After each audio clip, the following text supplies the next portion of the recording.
So our next speaker is Rob. He runs his own agency and he's got another really, really interesting talk for us, again, focusing on all things AI and machine learning. He wants you to feel encouraged and inspired after this session.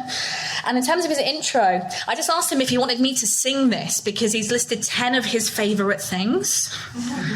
But in my current state, ain't no singing going on.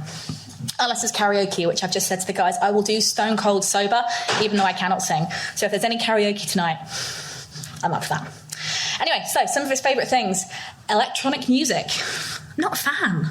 I'm really not a fan. Whiskey.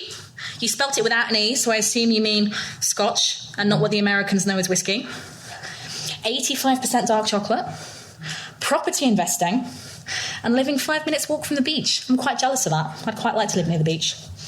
So, please give it over for Rob.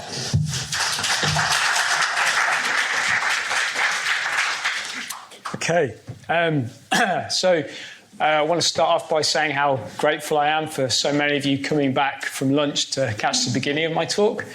I want to repay that gratitude by sharing my experience of fully embracing smart bidding over the last 12 months. But first of all, why should you listen to me? So I've been in e-commerce since 1999. I spent 3 years working for Jungle.com before they got bought and closed by Argos. I then spent 16 years working at an agency, of which 11 years was working on Google Ads campaigns. Earlier this year, I set my own business, Freewheeling, to provide PPC management and consultancy to e-commerce businesses. A business coach that I work with told me that whenever I get a chance to present, I should share something personal about myself. So what I wanted you to know is that I really like setting challenges for myself. Things like running half marathons, going a month without drinking alcohol.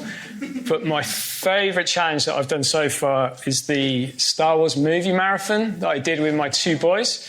And this is going back a couple of years. There was only 7 movies at that time, but it still took a lot of stamina.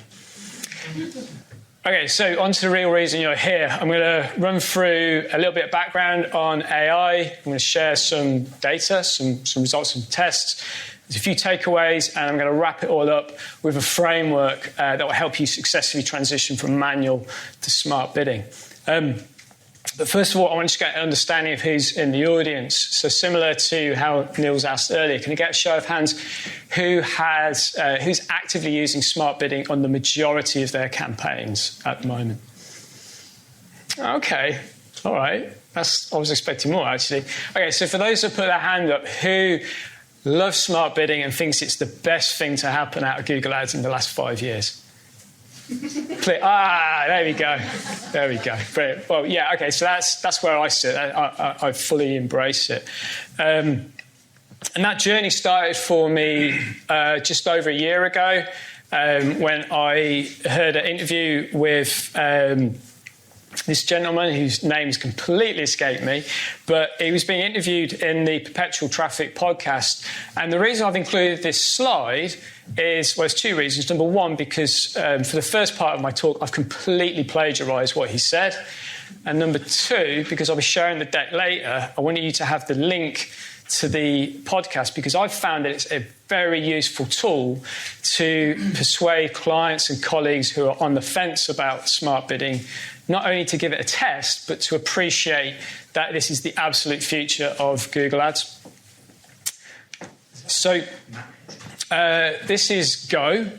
Go is a really old Chinese board game. It's got very simple rules, but it's quite complex to play with so many pieces and so many different combinations.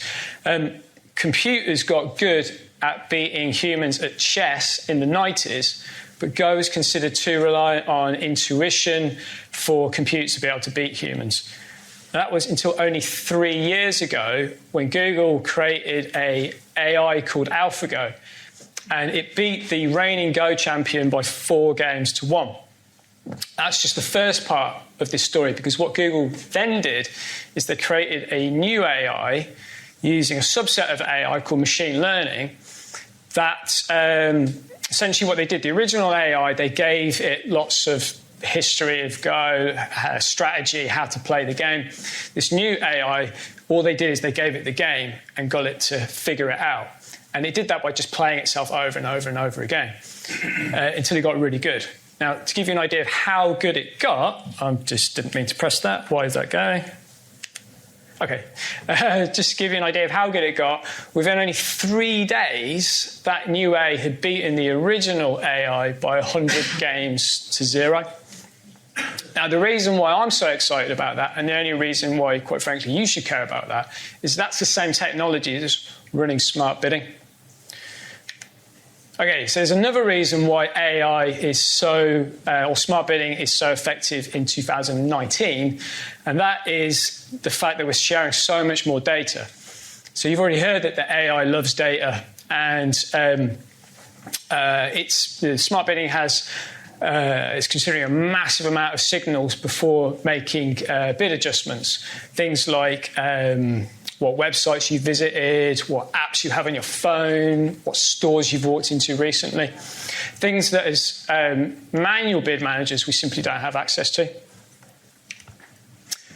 Computing power is still improving massively all the time. This is Google's latest TPU processor. And this processor can do a calculation in a day that only 20 years ago a computer would have taken 250,000 years to complete. And this is Demis Hassabis. He's the CEO of DeepMind, who are the UK-based AI company that Google bought for £400 million. And he said, talking about recent developments within AI, that it is no longer constrained by the limits of human knowledge. Right, some data. So we've got 3 case studies here. They're all based from e-commerce clients that I work with. First one, a sizable budget. What we're looking at here is the different, search campaigns, specifically comparing manual CPC to target CPA. We ran a test across 16 of their search campaigns, 30-day test using campaign experiments. This is the results from one of those tests.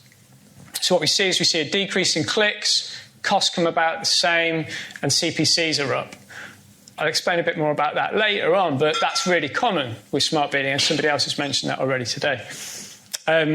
The average order value on this test went up by 13%, but because we were using target CPA, which has no bearing on revenue, we just got a little bit lucky on that one. The point here is that the conversions went up by 30%, and we got a 22% decrease in CPA. Now, I mentioned we've done this over 16 campaigns, so this is the culmination of all of those 16 campaigns. Now, naturally, the first one I show you is going to be the best one, but even still, all combined, we're looking at 19% increase in conversions with a 19% decrease in CPA.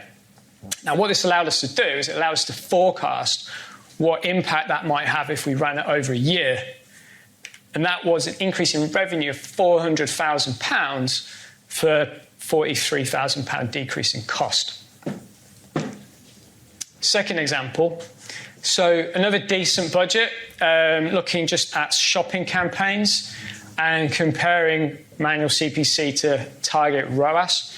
Again, using campaign experiments. Now, campaign experiments on shopping is unfortunately only a beta. It's not available yet to everybody, but it's a really nice way of testing smart bidding. 2 campaigns we tested it on. This is the first one. Very small increase in revenue, but a really, really good decrease in cost, giving us a really healthy improvement in our ROAS.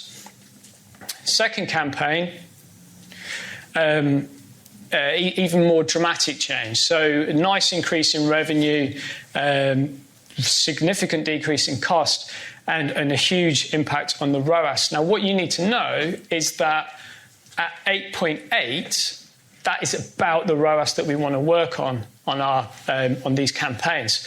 What that means is the manual version was massively underperforming. Now, up to this point, my view with smart bidding was that I'm going to get a campaign profitable, and then I'm going to apply smart bidding and I'm going to get growth. This was the first time I actually applied it to a campaign that was already underperforming, and I was delighted to see that it really had a significant improvement here. Okay, so I don't want to give the impression that smart bidding really just works when you've got a lot of budget to throw at it. This is a small budget. And so what you need to know here with this case is that this is a Sydney-based bookstore. Why that's important is because when you're selling books, it's low average order value and it's generally quite a high conversion rate. Where that's important is because you get a lot of conversions. And that's the key with smart bidding. You need a lot of conversions. That's where you get the best results, lots of conversions. So we're using smart shopping campaigns here, which I find on smaller accounts, that tends to be what I prefer to use. So this is year-on-year comparison of November. So last November, 2018 versus 2017. What you need to know here is that we only made the switch to smart bidding in October. So you're looking at the results of only 1 month worth of learning of the AI. This is May year on year, so May this year. So what we've got here now is that the AI has had just over 6 months worth of learning, 6 months less of adjusting bids, making changes, and the results are really, really huge. Okay, some quick takeaways. So when you move from manual bidding to smart bidding in a campaign, Google will make a recommendation of what target you should set. My suggestion, my recommendation to you is that if that recommendation is roughly where you need your targets to be, go with it, use it. You're going to start at that point. At some point further down the line, you're going to change it anyway. But when you're starting these tests, that's the way to go. If you are not getting the results you want from your smart bidding test, look at what you set your targets at. So it relates back to my previous point about did you set your targets based on your business goals. One test that we did with a client about 4 days after we'd made the transition to smart bidding, we could see that the CPCs had doubled. Now, we expect to see some increase, but double was like way beyond what we anticipated. Looking at the way we'd set that up, we could see that we'd actually set our CPA targets too high. Google was giving us performance that was in line with our CPA targets. So we were getting what we asked for, we just asked for the wrong thing. If you are judging the performance of your search campaigns based on increasing clicks and either maintaining or decreasing your CPC, you need to think again. Clicks and CPC are useful metrics to measure, but they are not KPIs. Conversion metrics are what matter. Profit, ROAS, CPA, conversion rate. Now, if you have someone that you report to who still wants to see an improvement in clicks and CPC, then you're not alone. And that's a battle that I've had to face quite a bit recently. My suggestion to you, or my advice to you there, is that if you can change the way that you're reporting to be more focused on conversion metrics, show what smart bidding can do, improving conversion metrics, you will win these people round. A senior manager at a company that I work with, I've worked with for many years, takes a lot of satisfaction about winding me up about the way we used to report about the service, the things that we would do, specifically on adjusting bids. He'd say to me, Rob, last week you told me that you're lowering bids. Next week you're going to tell me you're going to increase bids. And from 1 week to next, all you're telling me is bids go up, bids go down, bids go up, bids go down. And I know he's being flippant. And I know that he knows that PPC management is more than just adjusting bids. But I think his complaint is relevant. And it relates to how we communicate what exactly it is that we do to our clients, to our colleagues, through the way we pitch and the way we do weekly reports.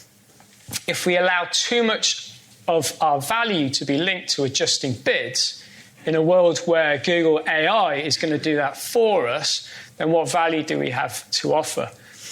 So, I mean, this is a big topic and a potential threat to our roles. And I'm delighted that some of the other speakers have been picking up on this already. I have more ideas to share on this at the very end. But the point I want to leave you with now is that the less we talk about bid management, the better.